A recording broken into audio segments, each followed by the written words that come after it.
অনেকেই জিজ্ঞেস করে যে কোন পদ্ধতি সবচেয়ে ভালো কিডনি পাথরের জন্য। আমাকে মনে করেন যে ইউআরএস করে দেন বা পিসিএম করে দেন বা শক দিয়ে পাথর বের করে দেন।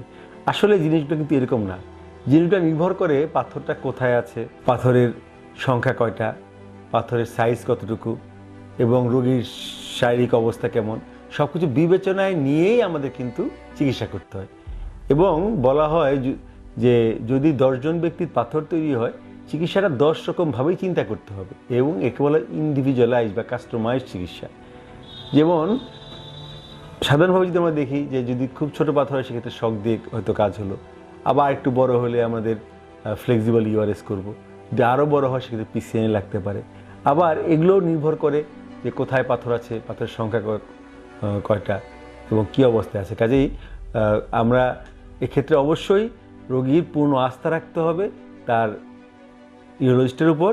ইউরোলজি যেটা ভালো মনে করবেন সেটাকেই অবশ্যই উনি সেটাকে বুঝবেন, বুঝে নেবেন এবং ওনার যদি কোনো প্রশ্ন থাকে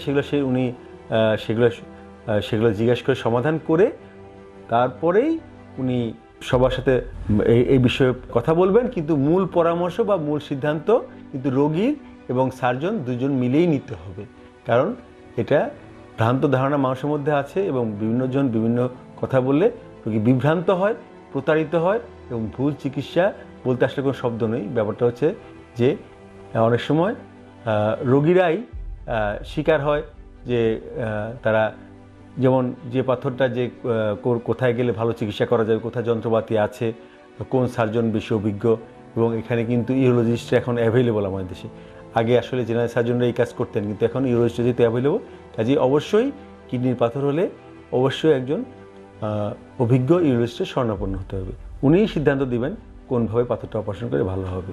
অবশ্যই সেক্ষেত্রে রোগী সবগুলোবর্তী বুঝবে এবং সেক্ষেত্রে উনিও সিদ্ধান্ত বাস্তবায়ন এবং সিদ্ধান্ত গ্রহণের ক্ষেত্রে ভূমিকা পালন করবেন।